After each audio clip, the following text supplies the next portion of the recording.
Hello, dwellers, and welcome to the basement. And we're doing a little R&R tonight because we're welcoming back to the weekly routine new episodes of Supergirl, which of course airs at 8 p.m. Eastern Time on the CW, which is also the same time slot that Gotham airs on Fox.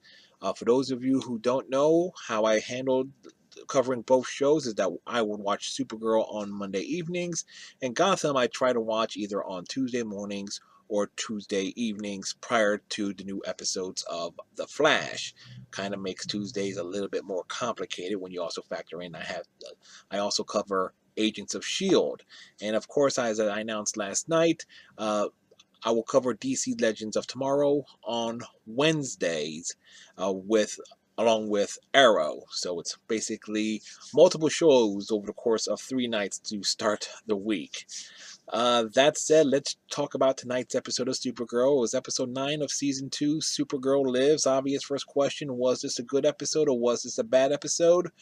For me, this indeed was a very good episode, and it gets the second half of the season off on the right foot, setting up storylines and elements and opening certain avenues for possibilities. The big thing in this episode is revolving around Mon-El. Uh, Mon-El has a new job working at the Alien Dive Bar. And when Kara comes in, because she's taking on a story of her mother looking for her missing daughter, and she's promised to bring her home, Manel kind of chastises Kara for always looking for trouble and eventually finding it. Obviously, sooner or later, some trouble is going to come along that Kara can't handle. And coincidentally, that ends up happening here, as it turns out that the missing girl and a bunch of other missing people are being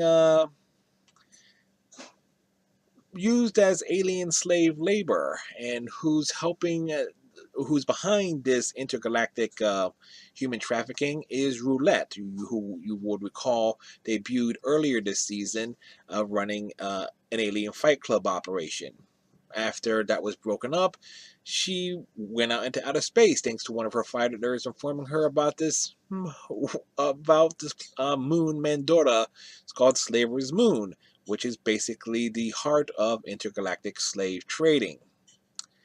Kara, along with Mon-El, who took the day off, his second day off at his new job to, pal around with her and help her out. They end up on the moon, which happens to have a red sun, thus they lose their powers. They meet an alien named Joe, who gives them the rundown of what's happening on the planet, and that the Red Fortress is basically where all the humans are being held. They turn themselves in, get captured. Supergirl finds the girl that she was looking for. She inspires everyone to fight back when she defies the slavers when they are told to move out after being sold. And Mon-El actually has an act of heroism by also fighting back and being inspired by Kara's never give up, never say die attitude. And he ends up genuinely wanting to be a superhero. This may also play into the fact that there are some things about him and the planet that he's from, Daxam, being a planet that utilizes slave labor, and it's heavily hinted that he is the prince and not just a guard, meaning getting a first-hand glimpse of things is opening his eyes. On top of that, another alien recognized Mon-El and said that he is not to be harmed. So that's definitely, again, opening the door there. In addition, the aliens that appeared at the end of the first half of the season, that said that they were looking for Mon-El of Daxam, appear at the end of this episode. Ask one of the people involved with the intergalactic human trafficking, have you seen, basically showing him a picture of Mon-El, says he's not here anymore. He went back to Earth, And so these aliens that are looking for Mon-El are coming to Earth. So big, again, story elements being put in place there, for foreshadowing what's going to end up happening over the remaining episodes of this season. On the side plot front, uh, Alex is very happy with Maggie. They spent the night together. Well, Maggie stayed over at Alex's place, make her coffees, wearing her clothes. Obviously, they decide to sleep in, but when Kara goes missing off on this alien planet, Alex kind of loses it and basically tells Maggie off. And Alex has a bit of an inferiority complex as it relates to her own happiness and responsibilities. Maggie is understanding of this. She is willing to give Alex one more chance, and she's figured out that Kara is indeed Supergirl, mainly because Alex's reactions is that of whenever Kara is in trouble, and that the glasses apparently don't help. So it is what it is there, but it raises questions on how long this relationship between Alex and Maggie is going to remain stable for. Because sooner or later, Alex is going to either fly off the handle again, or something's going to happen to Maggie Sawyer. Hopefully not. Maggie's a cool character.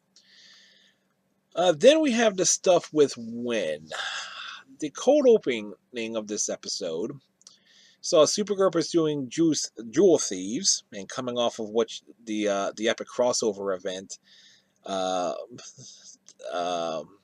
invasion, uh, dealing with jewel thieves is rather mundane, and she's also annoyed that she's getting help from Guardian, aka Jimmy Olsen. During this the cold opening, one of the thieves nearly escapes, but when gets involved and nearly gets his ass kicked and killed. Wynn is terrified, ends up being terrified for his own safety and life, but is forced to go along with Alex and a DEO rescue squad to Mandora to rescue Kara and Mon-El and the others, and ends up getting his confidence back by defending himself with a big rock against an alien that attacks him. Again, it's more of the says that Wynn isn't going to be totally useless kind of vibe. Maybe he'll make himself his own super suit or something at some point in time.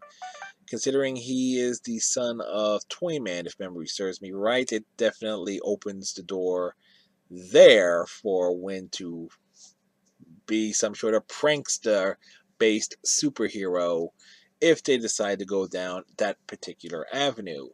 I doubt that they will, but it seems that the entire team concept is that everyone somehow gets involved in their own way, even though Wynn is basically the Felicity and Harrison Wells of the respective teams. Now, you might wonder why I said that Alex and the DEO rescue squad went off to Mandora to rescue Supergirl. Why not the Martian Manhunter?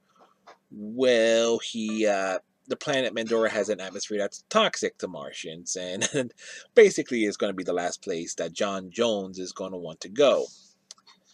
Let me see, is there anything else here to talk about in this particular episode in my notes? Nope. No. I will have the notes that I took during the episode up on my website, fredcasdensbasement.com. So you can see how I summarized everything for myself to present this pokey little thoughts on the episode and the storylines and everything that took place. Coming up in the basement, obviously tomorrow, as I said at the start of this episode, we'll go over the new episode of Gotham. More than likely, I will hit that in the early evening. I have some running around to do during the day. And then we'll talk about this week's the return of The Flash, and of course, the new episode of Marvel's Agents of S.H.I.E.L.D. So it's a triple header. Wednesdays, as I said earlier, will be Arrow and DC's Legends of Tomorrow. Thursdays, Comics from the Basement. We'll be talking about a tree trade paperback that was produced back in 1988. We also will have Talking Anime with going over the next episode of Blue Sea on Friday, as well as kicking off the next portion of Doctor Who's Tales from the TARDIS with the Space Museum. That will also be on Friday. On Saturday, we'll be recap and review of NXT Takeover San Antonio. Sunday will be the Royal Rumble, and between now and Saturday, I will have my predictions up for both shows. There will be one video covering both shows. It'll be a bit lengthy. I'll probably get to that, and actually, I might do that. That'll probably be posted on Thursday as well if I don't get to it beforehand. So, my friends, and you are my friends, be kind, please subscribe, and we'll catch you next time.